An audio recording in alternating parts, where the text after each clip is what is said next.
평강이 우리 가운데 흘러넘치기를 예수님의 이름으로 간절히 축원해 드립니다.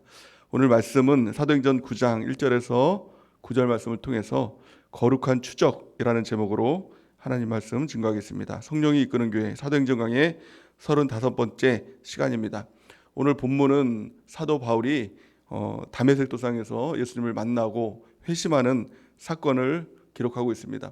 이 당시 바울의 이름은 사울이었습니다. 이 다메섹 도상에서 예수님을 만나는 사건을 통해서 사울에서 바울로 이름이 바뀌는 일들이 있었던 것이죠. 이 사울이 기세가 등등해서 예수 믿는 사람들을 다 잡아 죽이겠다고 예루살렘에서 다메섹으로 가는 다메섹 도상 그 가운데서 예수님을 만나는 그 사건입니다. 사울에게 있어서는 굉장히 중요한 사건이었죠. 그래서 가는 곳마다 바울은 이 사건에 대해서 간증을 합니다. 그래서 사도행전에만 무려 3번씩이나 이 사건에 대해서 간증하는 내용을 보여주고 있는 것이죠. 이 사건에 대해서 어느 한 신학자가 이렇게 이야기를 했습니다. 그리스도께서는 사울을 바울로 바꾸시고 바울은 세계 역사를 바꿨다라고 이렇게 이야기를 합니다. 무슨 더 설명이 필요가 없는 것이죠. 하나님께서 우리를 변화시키기 원하십니다. 우리를 바꾸시기 원하십니다. 그래서 그러나 단지 우리만 바꾸는 것이 아니라 우리를 통해서 우리 가정이 바뀌고 또 우리를 통해서 우리 주변이 바뀌고 우리를 통해서 이 지역이 바뀌고 또 더 나아가서 우리를 통해서 세계가 바뀌는 놀라운 일들을 우리 주님께서는 계획하고 있는 것입니다. 중요한 것은 우리가 바뀌는 것이죠. 주님을 만나고 바뀌는 것, 이거보다 더 중요한 것은 없을 것입니다. 그렇다면 우리가 어떻게 변화되어야 될까요? 우리 예수님을 믿으면서도 변화되어야지 하면서도 변화되지 못하는 우리의 모습들을 발견하곤 하지요. 근데 분명히 변화될 수 있습니다. 우리 주님께서는 지금도 우리를 바꾸시길 원하시는 것입니다. 또 나를 통해서 나 자신만을 바라보는 것이 아니라 나를 통해서 변화될 또 다른 영혼들을 우리 주님께서는 보고 계시는 것입니다. 성경 말씀을 보면 참 재미있습니다. 사도행전 우리가 이 8장 말씀을 볼 때 누구죠? 스데반 집사가 설교를 하고 또 돌에 맞아서 죽는 그 사건이 이제 8장 말씀이었죠. 근데 그 8장 말씀 가운데 사도 바울이 주도적으로 그 스데반을 돌로 쳐서 죽이고 또 옷을 그 증거로 내가 증인이다라고 하면서 그 주도하는 일들을 맡았지 않습니까? 그리고 와서 이제 어떻게 보면 옴니버스 드라마처럼 그 카메라 앵글이 이제 바울로 향하는, 그래서 바울이 이제 주인공이 되는 이제 그런 장면들이 나옵니다. 여러분도 혹시 그런 영화 보셨습니까? 한 사람을 집중해서 나가다가 이제 그 사람 이야기가 끝나면 그 주변에서 있었던 또 한 사람에게 카메라 앵글이 바뀌고 그 사람이 이제 주인공이 돼서 계속 바뀌는, 예전에 굉장히 유행했던 그 드라마 또 영화 형식이었습니다. 잘 모르시나 봐요. 그런 이제 형식이 있었습니다. 근데 참 놀라운 거는 그 2000년 전에 이 기록한 그 내용들을 보면 어떻게 보면 지금 막 그런 기술들이 새로운 기술이라고 하는데 2000년 전에 그런 것들의 시도가 있었다는 게 참 성경을 보면서 재밌다 이런 생각이 들더라고요. 스데반 한 사람의 순교를 통해서 어떻게 보면 스데반 혼자 죽은 것처럼 보였습니다. 하지만 그것이 아니라 스데반을 통해서 또 한 영혼이 구원되는 사건들이 있었던 것이죠. 그게 바로 사도 바울이었습니다. 사도 바울이 그것을 통해서 또 다메섹 도상에서 예수님을 만나고 변화되는 사건을 통해서 그를 통해서 전 세계가 변화되는, 또한 그를 통해서 우리가 예수님을 믿는, 지금도 우리가 성경을 보면서 대부분의 이 서신서 다 바울이 쓴 것이죠. 그 바울의 이 복음서를 보면서 우리가 예수님을 믿고 또 변화되는 역사들을 겪게 되는 것입니다. 그래서 중요한 것은 한 사람입니다. 나 한 사람이 변화될 때 참 놀라운 하나님의 역사가 나타나게 되는 것이죠. 그렇다면 우리가 어떻게 변화될 수 있을까요? 오늘 성경 말씀을 통해서 바울의 회심 사건을 통해서 변화되는 그 역사들을 우리가 보기를 원합니다. 우리도 반드시 주님 안에서 변화될 수 있다는 것입니다. 어떻게 변화될까요? 가장 첫 번째는 하나님의 사랑을 깨닫는 것입니다. 사울은 전에 이름이었던 이 사울은 예수님을 핍박하기 위해서, 예수를 믿는 사람들을 다 잡아 죽이기 위해서 기세가 등등해서 이 다메섹 도상으로 죽이기 위해서 나가는 그 가운데 주님께서 그를 찾아와 주시는 것이죠. 우리의 모습도 어쩌면 이와 같으리라 생각이 됩니다. 우리는 하나님을 향해서 적극적으로 대적하고 또 믿지 않으려고 하는 이 모습들 가운데 있었지만 주님이 우리를 찾아와 주시는 그 사건이 있다는 것입니다. 하나님 우리를 포기하지 않는다는 것입니다. 우리가 하나님을 사랑하는 것보다 하나님께서 우리를 더욱더 사랑하신다는 겁니다. 그 하나님의 사랑을 깨달을 때 우리가 변화될 수 있다는 겁니다. 하나님은 사랑이십니다. 그 사랑 가운데 거하고 사랑을 깨닫고 그 사랑을 우리가 발견하면 우리가 바울처럼 변화될 수 있다는 것입니다. 그래서 이 사건을 어느 신학자는 거룩한 추적이다 이렇게 이야기를 합니다. 하나님 우리를 포기하지 않고 끝까지 정말 지구 끝까지 가서 끝까지 쫓아와서 우리를 만나주시는 그 하나님의 사랑이 있었기 때문에 우리가 지금도 변화되고 또 지금도 우리가 주님 앞에 설 수 있는 것입니다. 성경을 통해서 우리 하나님께서는 포기하지 않으시는 그 사랑을 보여주고 있는 것입니다. 고멜과 같이 정말 어떻게 보면 창녀지요. 또 하나님을 대적하고 또 음탕하고 음란한 그런 고멜을 하나님 끝까지 사랑하시는 그 사랑을 보여주고 있는 것 아닙니까? 또 탕자와 같이 아버지를 떠난 그 탕자를 아버지는 기다리고 또 기다리셨다. 그것이 하나님의 사랑이다라는 것입니다. 또 아담이 범죄했을 때 하나님은 아담을 버리지 않으시고 아담아 아담아라고 그를 찾아와 주시죠. 그리고 그에게 옷을 입혀주시고 또 그를 위해서 약속을 주시는 그 하나님의 사랑을 우리는 발견할 수 있어야 한다는 것입니다. 오늘 본 말씀은 그 사울이 만난 그 하나님의 사랑 그것을 기록하고 있는 것입니다. 예루살렘에서 다메섹까지는 230km 이 긴 거리였다고 합니다. 이 긴 거리를 사울은 예수님을 믿는 사람들 이 교회를 핍박하기 위해서 그를 잡아주기 위해서 그 길을 가고 있었다는 것이죠. 그러나 오늘 본 말씀에 보니까 예수님이 또한 그를 만나주시는 장면이 나옵니다. 사울아 사울아 너가 나를 왜 이렇게 핍박하느냐 이렇게 만나주시는 것이죠. 이것은 주님의 사랑입니다. 따뜻하게 불러주시는 사울입니다. 이 사울아 사울아 불러주시는 하나님의 사랑이라는 것입니다. 사울은 그 하나님의 사랑을 만난 것이죠. 성경은 이렇게 말씀합니다. 요한복음 3장 16절 말씀을 우리 같이 한번 읽어보겠습니다. 시작. 하나님이 세상을 이처럼 사랑하사 독생자를 주셨으니 이는 그를 믿는 자마다 멸망하지 않고 영생을 얻게 하려 하심이니라. 아멘. 요한이 발견한 하나님의 사랑입니다. 하나님의 사랑을 하나님이 세상을 이처럼 사랑하셨다 이렇게 얘기를 합니다. 하나님이 세상을 사랑하셨는데 그 사랑을 표현할 길이 없는 것입니다. 어떤 단어로도 우리가 말할 수 있는 사람의 언어로도 표현할 수 없는 것입니다. 그래서 요한은 이처럼이라는 말을 했죠. 이처럼 사랑하사. 이처럼 안에는 정말 하나님의 그 놀라운 사랑들이 다 기록되어 있는 것이죠. 그래서 어떤 신학자는 정말 하나님의 사랑은 미쳐버린 사랑이다 이렇게까지 표현을 했습니다. 아들을 주면서까지 하나밖에 없는 아들을 주면서까지 우리를 살리시기 원하시는 그 하나님의 사랑, 독생자를 주신 사랑, 독생자를 주시고 독생자를 죽이면서까지 우리를 살리기 원하시는 그 하나님의 사랑이 있었기 때문에 우리가 구원받을 수 있게 되었다라는 것입니다. 또한 우리가 구원받을 때 우리가 어떤 모습이었습니까? 우리가 죄인이었을 때 우리 하나님 우리를 사랑하셨다라고 성경은 말씀하고 있죠. 로마서 5장 8절 말씀 같이 한번 읽어보겠습니다. 시작. 우리가 아직 죄인 되었을 때에 그리스도께서 우리를 위하여 죽으심으로 하나님께서 우리에 대한 자기의 사랑을 확증하셨느니라. 아멘. 우리가 아직 죄인 되었을 때에 우리를 위해서 주님께서 죽으셨다는 것입니다. 우리는 때로는 그 하나님의 사랑을 잃어버릴 때 이런 마음을 갖죠. 내가 이처럼 죄인인데 이처럼 내가 더러운데 하나님이 아직도 나를 사랑하실까? 아직도 나를 포기하지 않으실까? 정답은 무엇입니까? 아직도 우리 주님은 우리를 포기하지 않으신다. 아직도 우리를 사랑하신다는 것입니다. 내가 죄인 되었을 때, 내가 정말 큰 죄인이었을 때 죄인인 나를 위해서 십자가에 달려 죽으신 그 주님이 지금도 죄인인 나를 포기하지 않으시고 끝까지 추적하시고 끝까지 만나주시고 끝까지 우리를 변화시켜 주신다는 것입니다. 우리는 그 주님의 사랑을 만나야 됩니다. 오늘도 이 예배 가운데 우리가 그 주님의 사랑을 만날 때 우리가 변화될 수 있는 놀라운 축복이 우리 가운데 있게 될 줄 믿습니다.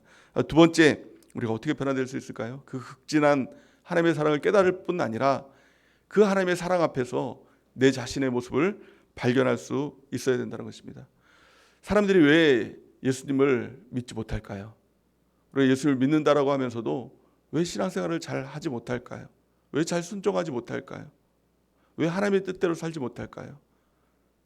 가장 큰 원수는 바로 내 자신입니다. 나 때문에 내 자신이 주님 앞으로 나가지 못하는 것입니다. 예수를 믿지 못하는 것, 이것도 내 자신입니다. 신앙생활을 잘하지 못하는 것, 이 내 자신입니다. 이 내 자신을 발견해야 된다는 것입니다. 내 자신의 실체를 발견하면 어떻겠습니까? 내 자신에 대해서 부인할 수 있겠죠. 예수님께서 누구든지 나를 따라오려거든 자기를 부인하고 이렇게 말씀합니다. 자기 십자가를 지고 자기 자신을 죽여야 된다는 것이죠.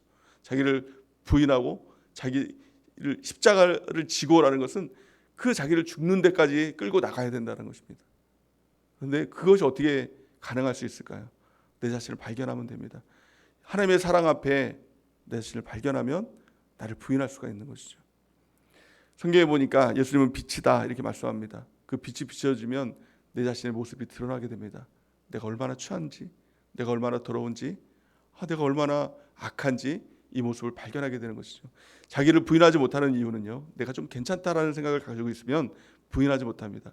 내가 그래도 좀 괜찮은 건 있지 않아? 장점은 있지 않아? 좋은 점은 있지 않아? 라고 생각하는 것이죠. 그러나 전혀 그렇지 않습니다.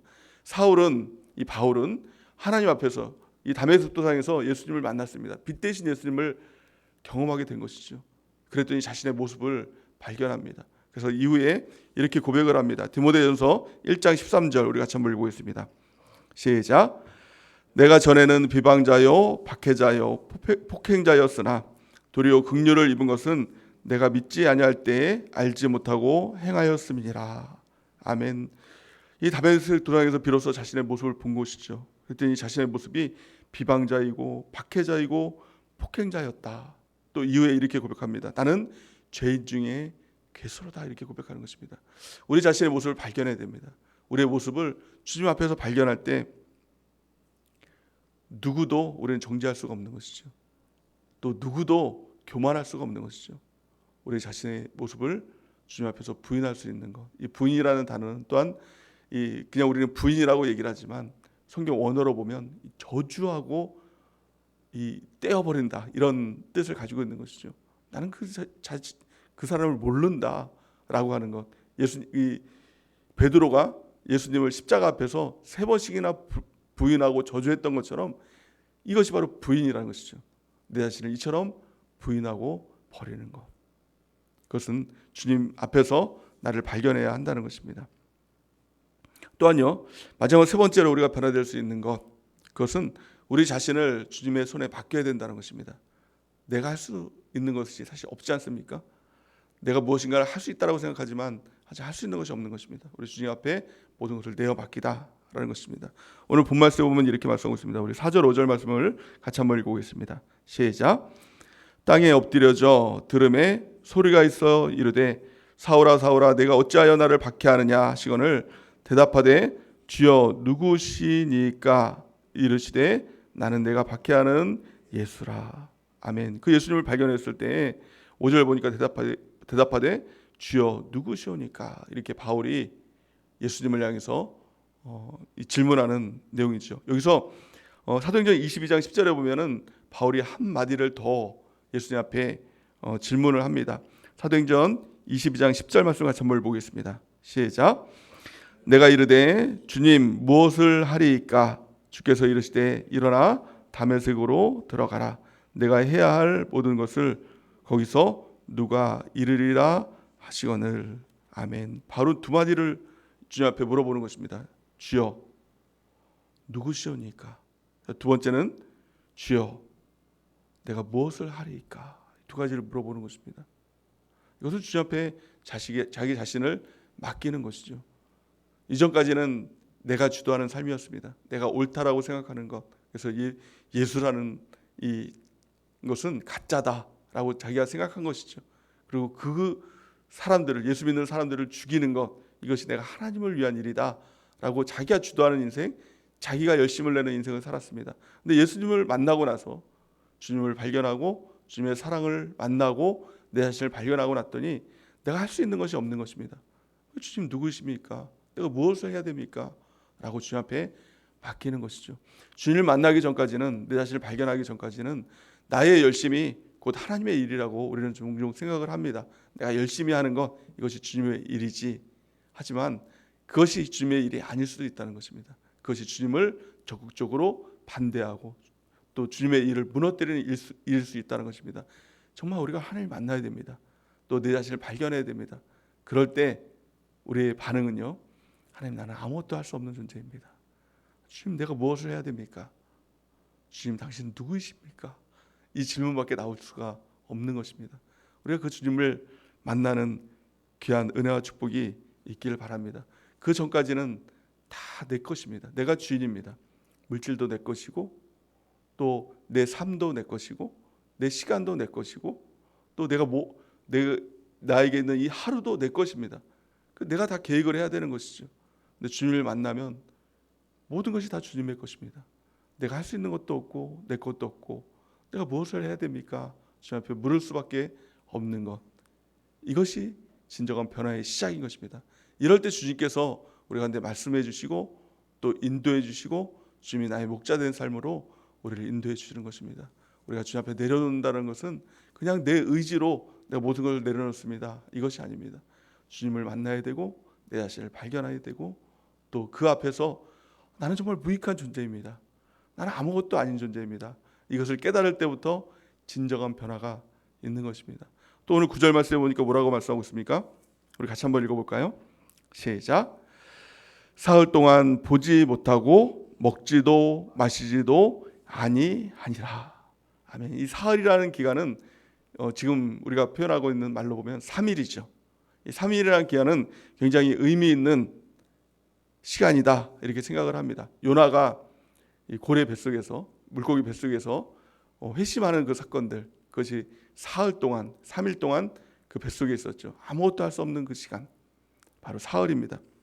또한 아브라함이 이삭을 바치기 위해서 모리아산으로 가는 그 시간이 바로 사흘입니다. 3일이었죠. 또한 예수님께서 십자가를 지시고 또 부활하시기 전에 무덤에서 있었던 시간이 바로 사흘, 3일이었죠. 또한 이 사울이 사울로 바뀌기 전에 사흘 동안 먹지도 마시지도 않는 이 시간, 어떻게 보면 고통의 시간일 것입니다. 근데 우리가 변화되기 위해선 반드시 이 시간이 있어야 된다는 것입니다. 이 사흘이라는 것은 내가 아무것도 안 하는 시간입니다. 아무것도 할 수도 없는 시간입니다. 모든 것이 다 끊어지는 시간입니다. 연락할 사람도 없고 연락 오는 사람도 없고 또 내가 가지고 있었던 것 다 아무것도 없습니다. 할 것도 없는 시간입니다. 어떻게 보면 고통의 시간이고 고난의 시간이고 광야의 시간입니다. 근데 그때가 주님을 만나는 그 시간입니다. 주님만으로 만족할 수 있는 시간, 그 시간이 반드시 우리 가운데 필요한 것입니다. 그래서 예수님께서 우리 가운데 기도를 가르쳐 주실 때 예수께서 이렇게 말씀하시죠. 너가 골방에 들어가서 기도해라. 우리 하루 시간 가운데서도 어떻게 보면 그러니까 전체 인생 가운데 사흘이라는 시간이지만 이 시간이 필요한 것입니다. 다 끊어내는 시간. 골방이라는 것이 무엇입니까? 아무도 없는 곳입니다. 아무것도 하지 않는 곳입니다. 오직 하나님과 1대1 대면하는 그 시간이 바로 이 골방에서 기도하는 시간입니다. 많은 사람들 앞에서 우리가 기도하고 있다고 하지만 사실은 골방에서의 기도가 필요한 것이죠. 하나님과 나와 둘만 있는 시간들. 그래서 모든 것을 다 끊어내고 문을 닫고 기도하래요. 세상의 관심들을 다 끊어내고 내가 할 수 있다고 생각하는 모든 것들을 다 끊어내고 주님과 나와만 있는 그 시간, 그 시간이 바로 사흘, 사도 바울이 경험했던 사흘, 요나가 경험했던 사흘, 아브라함이 경험했던 사흘, 예수님이 십자가에서 또 무덤에서 경험했던 사흘. 이 시간이 주님 만나는 시간이고 내가 변화되는 시간입니다. 사람이란 존재는 자꾸 내가 무엇인가 있으면 그것을 의지하게 되어 있습니다. 내 옆에 사람이 있으면 사람을 의지합니다. 내게 돈이 있으면 돈을 의지하지요. 내게 어떤 권력이 있으면 권력을 자꾸 의지합니다. 근데 이런 것들을 다 내려놔야 됩니다. 끊어져 봐야 됩니다. 그리고 하나님만으로 만족할 수 있는 그 시간들이 필요한 것입니다. 그것이 바로 골방 기도인 것이죠. 하나님만으로, 나머지 아무것도 없어도 하나님만으로 나는 충분합니다. 하나님만 있으면 됩니다. 하나님 계시면 되고 하나님 안 계시면 안 됩니다. 이 고백이 있으면 정말 무서울 것이 없는 사람이 됩니다. 그 어떤 핍박도, 그 어떤 고난도 그것이 우리를 해롭게 하지 못한다는 것입니다. 항상 기뻐할 수 있는 것이죠. 쉬지 않고 기도할 수 있는 것이죠. 범사에 감사할 수 있는 것이죠. 이것이 그리스도 예수 안에서 너희를 향하신 하나님의 뜻이라고 이렇게 말씀하고 있는 것입니다. 우리가 오늘 기도할 때도 골방 기도하기 원합니다. 내가 가지고 있었던 모든 것을 다 관심을 끊어내고 하나님만 있으면 됩니다. 우리가 그 마음을 갖는 것이죠. 내가 의지하고 있는 것 이거 좀 끊겠습니다. 내가 바라보고 있던 것들 이것들 다 끊어내겠습니다. 오직 하나님만 있으면 됩니다. 이 고백이 있을 때 우리는 주님을 만나게 되고 내 자신을 발견하게 되고 우리의 모든 것을 다 주님 앞에 맡길 수 있게 되는 것입니다. 이것이 변화입니다. 그럴 때 우리 주님께서 우리를 붙드시고 우리를 통해서 또 다른 영혼을 변화시키시고 또 이 지역을 변화시키시고 또 더 나아가서 세계를 변화시키시는 하나님의 도구로 우리를 사용하게 될 줄을 믿습니다. 그래서 우리가 관심 가져야 될 것은 오직 예수 그리스도 그 주님을 만나는 은혜가 있길 바랍니다. 우리는 주님 앞에 나간다라고 얘기하지만 사실은 주님이 우리를 찾아와 주십니다. 오늘 예배를 통해서도 우리 주님은 우리를 만나주기를 원하시는 것입니다. 두세 사람이 내 이름으로 모인 곳에 나도 그들 중에 있다라고 말씀하고 있는 것입니다. 우리가 주님 앞에 나가면 주님께서는 우리 가운데 다가오시는 것입니다. 작은 한 걸음을 걸을 때 큰 걸음으로 다가오시는 그 주님을 오늘 이 새벽에 또 기도 시간에 만나고 변화되는 우리 모두가 되는 은혜가 넘치기를 예수님의 이름으로 간절히 축원해 드립니다.